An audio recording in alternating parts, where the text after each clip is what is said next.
Hey, what's up, guys? Mr. Freezy here, and this is the second part to the game Home I was playing. So, where we last left off, the blacksmith was telling us about her daughter, his daughter, and how she was sick, and we just got home. So, let's talk to Miss Brewer here, or whatever her name may be. Just Alchemist, okay. Welcome back. I hate to ask this, but do you think you could help me make potions later tonight? I have a pretty big batch order, and I need to fill for tomorrow. Does that mean we get to make potions? That'd be cool. Don't worry, they're only basic ones. I'll show you how to make them. New gameplay mechanics? Oh, okay. You spend the night helping the alchemist make batches of potions of various kinds. You learn a lot about alchemy in the process, and you place the boxes of new potions in the alchemist's carriage outside. You remember the smith's child and ask her if she is able to cure the illness.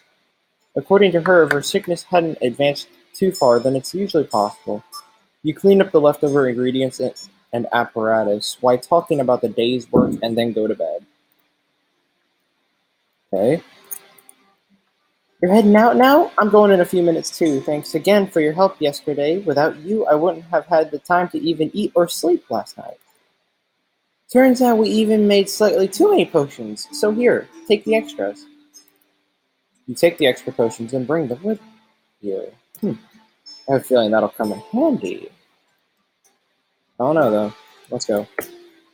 You end up passing through the same town as yesterday on the way home from a monster hunt. You hear crowds of people shouting and cursing a few buildings over. Oh boy. You think it might be coming from the smith's shop and you run there instantly. There's a mob of townspeople outside the shop trying to break the door down. Jeez, that's violent. Among the shouts and roars, you hear what some of them are saying. She'll turn soon. The longer she lives, the more danger we're in. You must kill her. There's no chance for her. The majority of the mob seems blinded by rage, shouting much worse things. Kill the demon! The child must die or we all die. You thought you could hide her infection from us? Do you want to kill us all? You approach the mob and few of them turn to you. Adventurer, the smith's daughter has been infected by a demon. It's only a matter of time before she becomes an abomination herself and kills us all. You can help us, yes? Please, kill the child and the smith if you have to, and we can keep everything, and you can keep everything in that shop, and we'll even pay you for the work.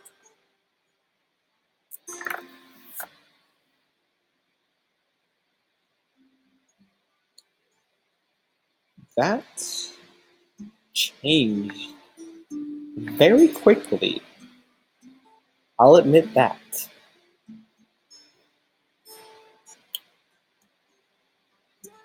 I have a feeling that this would just cause more trouble. So let's do this. You explain that there's a way to cure the child. Some of the townspeople realize how hastily they acted on their fear. A small few keep trying to break into the shop. The calm townspeople restrain their enraged friends, probably in their attempt to make up for their mistake, and you rush into the shop. Oh, that's cool. So I did good. Seems like I did good. You tell the smith you're here to help and you know of a way to cure the daughter. My apologies, friend, but I don't think I can trust anyone right now. My own neighbors just tried to murder us. Some of them using weapons I made for them personally. As he says this, he looks to his daughter, who is hiding behind the counter. She seems barely conscious.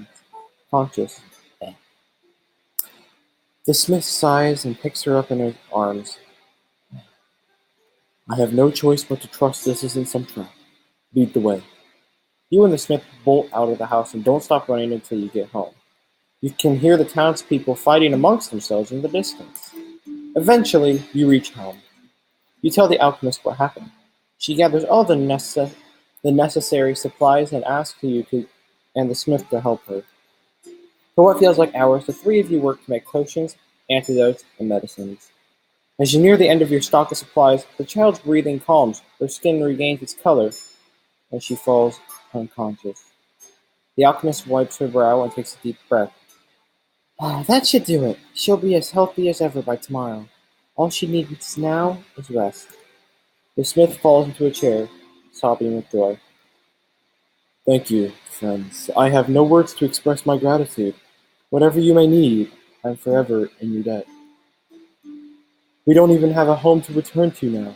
I couldn't stand to look at my neighbors in the eye again. At least some of them realize the error of their ways, thanks to you. You tell the smith that they can stay here for as long as they need. Does your kindness have no limit? That's twice now that you've saved us. We'll find a way to pay you back. I swear it. The three of you clean away the supplies and equipment and put the home back the way it was. Oh, that's cool. So we saved the daughter. That's awesome, honestly. Okay, let's see what the alchemist has to say. I'm glad we could help her. I imagine she'll be perfectly fine by the time you arrive home tomorrow. So it's a new day? Yeah, it's a new day. Thank you for all you've done, friend. I think I'll stay up and watch it over her for tonight. Okay. We stay up talking to the smith about how his daughter became infected. Apparently, the two came across a lesser demon while out in the woods, and managed to cut the child before the smith cut it down. He tried for days to find a cure himself, fearing what would happen if the people knew of his daughter's illness. His fears were eventually realized, and that's when you came along. He talked for a bit longer before eventually going to sleep, exhausted. The smith stayed up all night watching over his daughter. Still sleeping. Hmm. Hey, looks like you stayed up all night last night. I even told him countless times. Oh, sorry. I even told him countless times that she'll be fine, but he refused to sleep. Anyway, good luck in the work today. Here, the usual. You take the potions and bandages. You know, the alchemist is really nice. I'm just gonna say that now. You take a job defending miners from monsters lurking in the dark, winding tunnels. At the end of the day, you use some of the alchemist's medical bandages. You can practically feel your wounds vanishing. You collect your reward and return home, curious as to how the smith's daughter is doing. Oh, she's up! That's so good.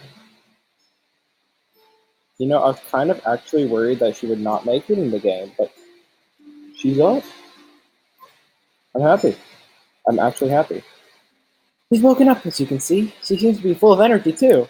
If only she wasn't so shy as to keep it all bottled up.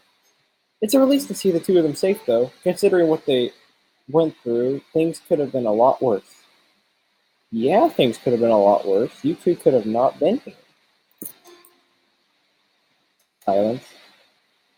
You know what? I can relate there. Dad says you saved our lives. I don't know how to thank you or something like that, but thank you. We are in your debt. That's what Dad would say, right? Did that sound okay, Dad? I think they understand, sweetie. Even a grown man like myself can't find the words to thank them for what they did. You don't need to worry about something like that. This is adorable, honestly. This is a very homey feel to this house. And settle down. The four of you talk about various things for the night. The smith's daughter remains mostly quiet by her father's side. Occasionally, he throws a question her way in an attempt to get her to open up some more. She still seems awkward in the new environment. It seems she'll need some more time to settle in before she can feel completely comfortable around you and the alchemist. The smith's daughter goes to sleep early, and you and the others follow suit a few hours later. Hmm. Oh, good morning. I just finished a gift for you. It should keep you safe if your back is to the wall. He gives you a masterfully crafted dagger.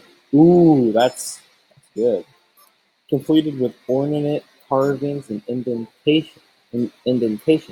I'll have more for where that came from. Look at it as if as my way of saying thanks for everything you've done for us. Okay. Hey there, here, you know the drill. She hands you some potions and medical bandages. Come home safe, and try not to get too cut up out there. You don't want to terrify the poor child. Okay, I guess it's a good place to stop for this episode. We got a lot done. Got the child